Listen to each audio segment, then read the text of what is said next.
The Christmas season, and Christmas Eve and Christmas Day in particular, are kind of a bittersweet and sometimes melancholy time for me, for reasons that I'll share with you in just a bit.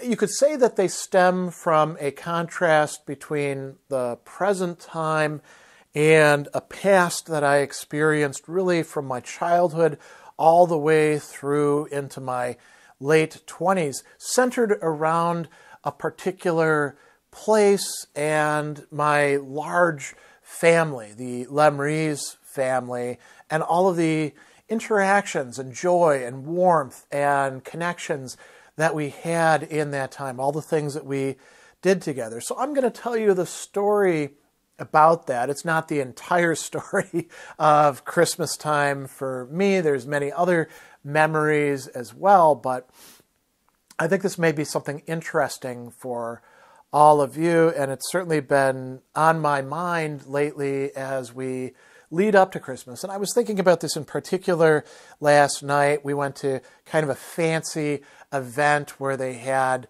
these four carolers and a musician, a pianist from one of the local operas, the Florentine Opera, so there were these great singers and they were singing Christmas songs.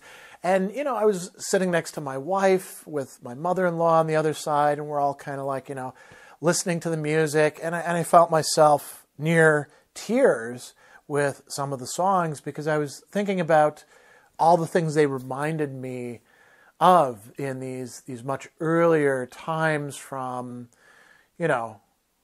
4 or 5, in some cases, as close to 3, well, almost 3 decades ago. So my family, on my mother's side, the family I was adopted into, is a large French-Canadian family called the Lemrise. And, there were a lot of brothers and sisters in my grandparents' generation, and they were born in the United States, but as French speakers, and many of them brought wives and husbands down from Quebec and sort of continued things. And eventually they wound up in the 1930s in Chicago, living on a particular block that was all mostly French-Canadian and Menominee Indian, and they could all speak French together. And my mom didn't actually learn English until she went off to grammar school, and she was either 5 or 6. And so this was kind of a common thing. And the family bought land in Indiana way back in that time, and they would take the kids out there. And then eventually, when the older people were retiring and leaving the city and sort of fanning out, they sold the farm. And a number of my grandfather's generation bought land and built houses, all the same Wausau house, connected together with 2 of them by a 4-car garage and a deck and stuff like that. And that is where we had, except for a few years, the family Christmases. There was one exception that I've actually talked about in another video when my mom had an operation, so we had Christmas at our place. Everybody converged there, and that's the story where we raised a little kitten to give to my grandfather to be the new cricket cat.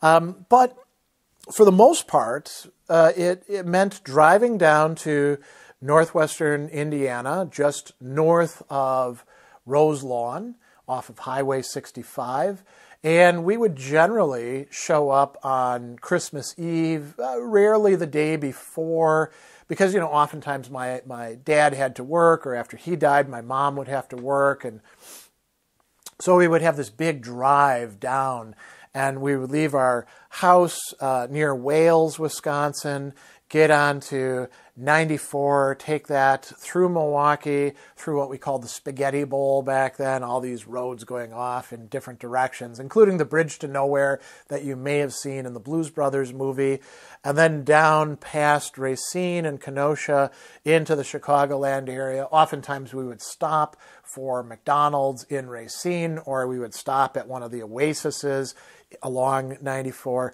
And then we had a big decision. Do we take, as my mom called it, the Damn Ryan, which actually the Dan Ryan going down through the city, or the toll road 294? or the Skyway. And anyway, we'd get to Northwestern Indiana and then eventually take Highway 65 down. And, then we would get off on 10, take County Line Road north, and pretty soon we'd be at the turnoff for Chez Lemrise, the Lemrise compound, and we would drive in. Very often there'd be, snow and stuff like that. The trip could take us, on a really good day, it would take us 3.5 to 4 hours. Sometimes it could take us quite a bit longer, but we would get there and then we would pull up and, we'd have our presents in the car and we'd have our stuff packed and we'd park the car and we'd get out and then we would go in. And we would always go in through the same door, the door that everybody went through, a basement door going into each of these homes, my grandfather and grandmother's home and my Uncle Hubert and Aunt Therese's home. By the way, Uncle Hubert and Grandpa were brothers and Grandma and Aunt Therese were sisters. They had these Wausau homes, and then each had a basement, a cinder block basement. Generally, only semi-finished. Uncle Hubert's actually had all these books in it. It was a vast library, and there was a stove downstairs and a bathroom downstairs.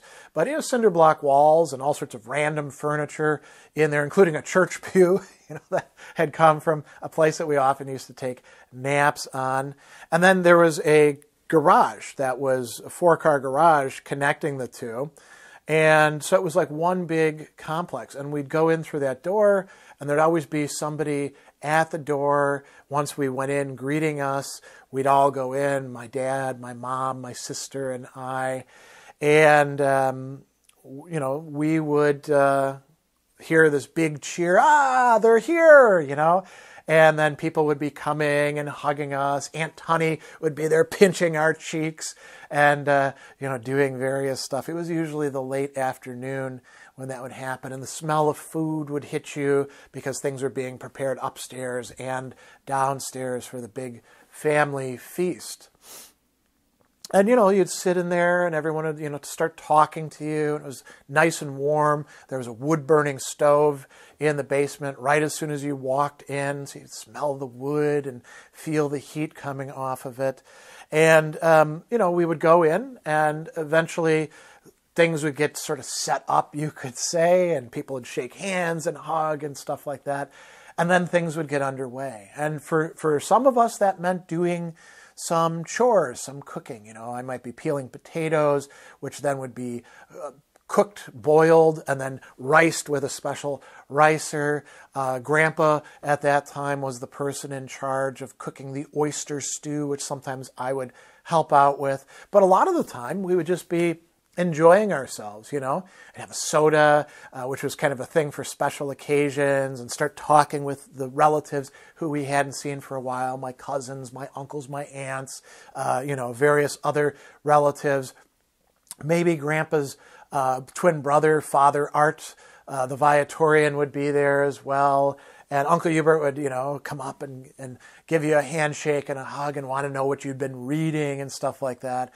And so there'd be like all this stuff going on. And, you'd help bring in the food that we'd brought and, the suitcases with the stuff that we had, for the few days that we were going to be staying there. And then, the presents as well would typically go upstairs. And then we would have our meal. And in Uncle Hubert's basement, Uncle Hubert and Aunt Tunny's, they had this massive table that had come from a factory. It was like this thick wood, and it extended so far that until the family got too big, almost everybody could sit at that table. Very long, with all sorts of mismatched chairs. We're never, big standing on ceremony kind of family when it came to that. And then the food would come out, and there would be, celery that had been cut that we could all have as kind of a snack, and there would be cheeses, and then there would be all the different dishes. Grandpa's oyster soup, coming from their time when they lived in New England for a while. the Tootsie Eye, the Canadian meat pie. Aunt Tunny would have made several of those. Some people would eat that with molasses or ketchup. I like to eat it just by itself. And there would be ham, and there would be potatoes, rice potatoes with gravy, and all sorts of other things that people would bring. And, there was wine poured. Us kids often had to drink wine whether we wanted to or not, just a little juice glass, and we would eat and talk and catch up, and until everyone was completely sated, and then we would bring out the cake, the bûche de Noël, the Christmas log. Somebody would always make it. Different people tried their hands at it, and then we would slice into it. And then, sometimes we would go for a walk. My Uncle Aime liked to lead walks where we would cross the county line road and go into the subdivision and look at all of the Christmas lights. Very often it would have snowed, and it would be so cold that sometimes icicles would form in his beard and his mustache. Until I was much older, I didn't have one. I do remember trying to grow a mustache back in high school, and my Uncle John calling me dirt lip because of it, because it didn't grow in quite so thick as this, right? It was actually quite sparse. But we had these rituals, and so we would go for a walk to work off some of the food. And meanwhile, the adults, some of them, besides Uncle Aime, who's leading us, right, would get the next things ready. So, all the presents would be brought out, including the ones that were from Santa. And then, we would come back into the warm basement, and then we would hear jingle bells from upstairs, right? And the little kids, my cousins, and myself as well, and my sister, when we were little kids, we were the oldest of the cousins. They would be like, Santa's here, right? So everybody would tear upstairs and go into the living room, which had its own fireplace, which would be going as well. And the living room adjoined the kitchen and the dinette and stuff like that. And so, people would have drinks. Highballs were quite popular at the time. And then everybody would sit around on the couches or chairs or on the fireplace ledge, or, sometimes on the floor. They'd bring out the kitchen chairs as well. And then we'd begin opening presents on Christmas Eve. And it would go in order from the youngest all the way to the oldest, and then begin again. So a young person would open up a present, and ooh, it's so great, right? And then it would be the next youngest person, and the next youngest person, all the way up to Uncle Hubert, who was the oldest of us all, and then it would begin again. And some of the presents were, for the kids coming from Santa, or from their godparents, or from other people like that. And very often we were giving people presents. Like I would give my, godparents presents, and I would get presents from them. My Uncle John and my Aunt Bib, and we'd go on like that. Parents would have presents for their children, and vice versa. And people would be giving each other things. Sometimes they were joke gags, like you'd open it up and a snake would pop out, or, when Grandpa one time burnt up a lot of property on our land, the gag gift was, of course, a fire extinguisher. And so it was stuff like that, and it was a lot of fun. Aunt Honey would typically have something that she had knitted for us, like a scarf or a stocking cap, a toque, right? But sometimes it would be like she actually knitted me a Star Wars blanket one year when she knew that I was super into Star Wars. And so we'd have this vast thing, and then it would be time to decide who's going to midnight mass, because we did have to go to mass, right? And it was a good way of getting it in and getting it over with. So I typically would go, unless I was too tired and I was falling asleep, in which case we would go the next day. I would tag along with somebody. If my parents had gone to midnight mass, I could go with an uncle or aunt or grandpa or grandma or Aunt Tunny or Uncle Hubert or any of the others that were there.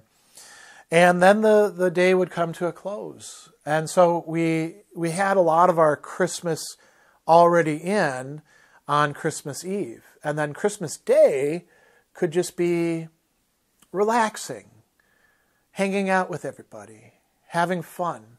We had all sorts of leftovers. from the day before. We could have stayed at Uncle Hubert and Aunt Honey's, or we might stay at Uncle Bib and Uncle Scott's across the way, or we might be staying with Grandpa and Grandma. It varied from year to year to year. But Christmas Day, everybody would wake up when they felt like it, and we'd have breakfast, and then we would get together and do things. If there was snow, we would often take walks out into the fields that my family owned, and we let out to farmers. But of course, in the winter, it's completely fallow. I might make a snow fort, or we might make snowmen or things like that. Uncle Hubert had a very extensive library in his basement because he was a great bibliophile. I've talked about him elsewhere as well. So we might cuddle up in the nice, warm, cozy basement, with the wood stove going, listening, smelling the smell of the food that's being reheated or new food being cooked, listening to some music, and just reading a book until you'd fall asleep. Or, a lot of the people would play cards. My grandpa loved cribbage, and Scott, my dad, Aime would play cribbage. Aunt Mary would play cribbage as well. And I learned to play cribbage, so we would all, swap off. Sometimes we'd play, three-handed or four-handed, right? Or even five-handed cribbage. That was kind of an interesting challenge. We'd also play pinochle. That was one of the favorite games of the family. And I learned how to play it as well, and I got pretty good at it, and we might do other things. By the time that I got older, on Christmas Day around noon, we'd start having some beers, as we're playing. And of course, we'd be smoking cigarettes and stuff like that. A lot of people smoked back then. And as I've remarked in my previous video about Cricket, the Christmas kitten. Cricket was born in Wisconsin, and we raised him a little bit and then gave him to my grandpa, and he was an outside cat who came inside when it was really cold, and he could hang out in the garage. So I'd come out and sit with him and pet him and, kind of catch up with him. He was a great old cat who always remembered me, and I always looked forward to seeing him. And there was just so much festivity and just kind of quiet camaraderie and being there within the matrix of the large family that we all belonged to, that was joyous. And it was something I looked forward to every year, even when I was living on my own, working as a security guard. I'd catch a ride with my mom or my sister when I didn't have a car and get down there. It was a little bit more somber after my dad passed away, but one of the good things about having a large family is that there's so much comfort that you get in it. And there was so much love going around all the time within that family. Conveyed in so many different ways, from Uncle Hubert talking with us about books, or playing cards with people, or the presents that we made and bought and gave to each other, to the food that we put on the table, to the sense that we were all here together once again. There were other family gatherings. Easter was another big time, but Christmas was particularly important, I would say, throughout my childhood and well into my 20s, throughout graduate school. So these are some of the things. I could talk for hours and hours and hours about different particular incidents, or other things that we did that were particularly interesting or relevant or poignant, but I'm going to cut it short here and just say that it's because of the goodness, the love, and the companionship, and the mutual interest, and all of these other things that I got to enjoy, the wonderful time of Christmas, that lacking that, since the family has dispersed And, people are living in different places and are busy. And the oldest generation is all gone, my grandparents' generation. And even, my aunts and uncles, my mother died a long time ago. Uncle Aime died during the COVID epidemic, not of COVID, but of other things. Even that generation is kind of hollowed out. We don't have that as a shared experience anymore. And I remember it. And Christmas music and festivities remind me of it. And I'm not complaining. I was extraordinarily lucky and blessed to have had that experience year after year after year. But the lack of it does sometimes, weigh upon me. And, I do have the fortune of being able to look back on all of these memories and spend some time, perhaps sitting with some eggnog in front of a fire somewhere else, reminiscing about my family and this wonderful world of the past, not lost to me, but no longer something that I get to participate in the present. So that is my little reminiscence about Christmas time among the Lemrise.